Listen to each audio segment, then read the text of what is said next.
enough. I wanted to ask him how Mom fell from the stairs. I wanted to ask him how my three friends went missing, and two were later found dead. One choked to death in the town dumpster, and the other drowned in the local lake. I wanted to ask what happened to my other friend. Where is he? Is he alive, or is he dead too? But before I could get all my answers, our doorbell rang. I noticed my dad's eyes getting wider in an unknown fear. He slowly walked to the door and opened it. A man dressed in formal was standing at our doorstep. He had a sharp-looking face with scanning eyes. "Hello, sir. I'm Detective Branch.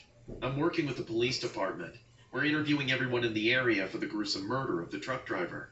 May I ask you some questions?" "Go to your room." "Oh, no. Let her be here, too. Maybe she can also tell us something useful. Come on, young lady. Let's sit down and talk." I've never seen my dad more scared than at this moment. Something in my heart kept telling me that my dad knows things that he doesn't want to reveal. Detective Branch sat down on the couch in our living room. My dad sat beside him, and I sat down on a chair next to him. My heart was beating fast now. He looked at my dad and said, "So how long have you been living here?" "6 months." "I see. How many members are there in your family?"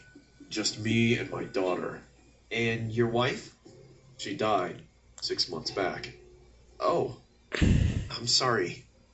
If you don't mind me asking, how did she die?" "She fell down some stairs." "Another unnatural death, then. I see." "What do you mean by that, Detective?" I could see my dad getting impatient and angry with this man. The detective smiled and looked at me. "You're Molly, right? How do you know my name? I went to your school." "My school? Why?" "Molly, do you know what happened to your friends?" "Yeah, they died, and one of them disappeared." "Did the same person who killed the truck driver kill my friends as well?" "Yes, I'm afraid so. But I have even more scary news for you." "What? What is it?" "You know who's doing all this, Molly, don't you?" "What? What do you mean? Why would I... Dad, what is he trying to say?" I could feel my veins popping out in fury, and my head throbbing in terrible pain.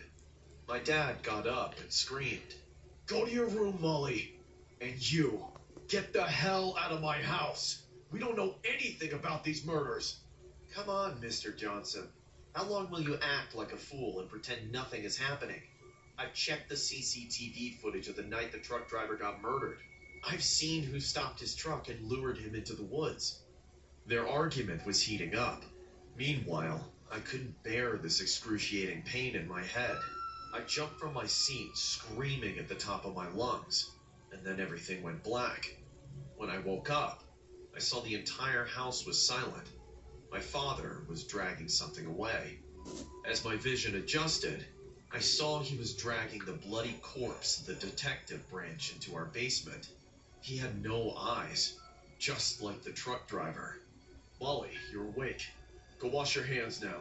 We don't have much time. We have to leave right now." As I looked at my hands, I saw it was red with fresh blood, and I was holding something in my fist. I slowly opened it, and there they were, a pair of torn-out eyes lying in my hand. I calmed down and uttered to myself, "Don't worry, Molly. Dad is going to take care of you. He always does. He did after Mom died. He did after Cindy was found in the dumpster. He did after Joanna was drowned in the lake.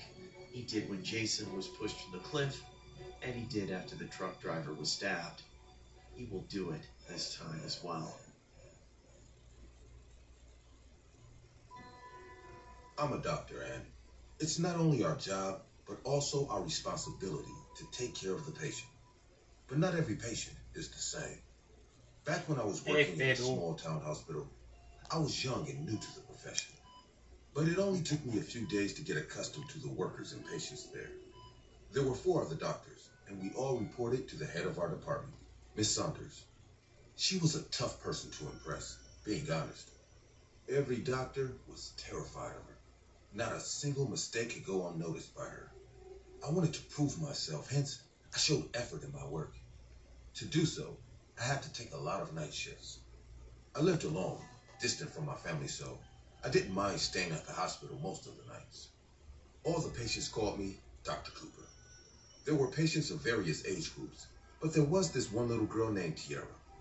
She was probably the youngest patient in the hospital at the time. She was there before my joining. Anyways, Tiara was a lovely child. She often roamed the corridors and talked to the other patients. Mostly, she was always on her own. One night, I was doing a night shift. I went to take my usual rounds. I was walking in the long, empty corridor when I heard two people talking in a very low voice. It was late, and every patient was supposed to be asleep by then. I followed the sound, and it came from cabin number 203. As I opened the door and switched on the room light, I found Tiara standing near the patient's bed. She smiled at me mysteriously, but my sudden appearance didn't startle her at all. She smartly said, "Hello, Dr. Cooper." "Tiara, this is way past your bedtime. What are you doing here?" "Nothing. I just came to say goodbye to George." George was the patient of 203. He recently had a major operation. Even though Tiara looked calm to me, I noticed George's face. He was scared and extremely pale. I thought Tiara's sudden arrival might have shocked him, so I said in a soft voice, "Tiara, you can't roam like this at night. Come on, let's take you back to your bed." Then I looked at George and said, "I'll send Nurse Martha for a quick check. She'll give you a pill to help you with sleep. You need to rest now." I then escorted Tiara to her ward. She went to bed without saying anything.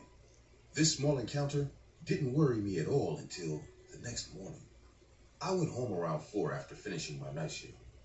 It was my day off, so I slept the entire day.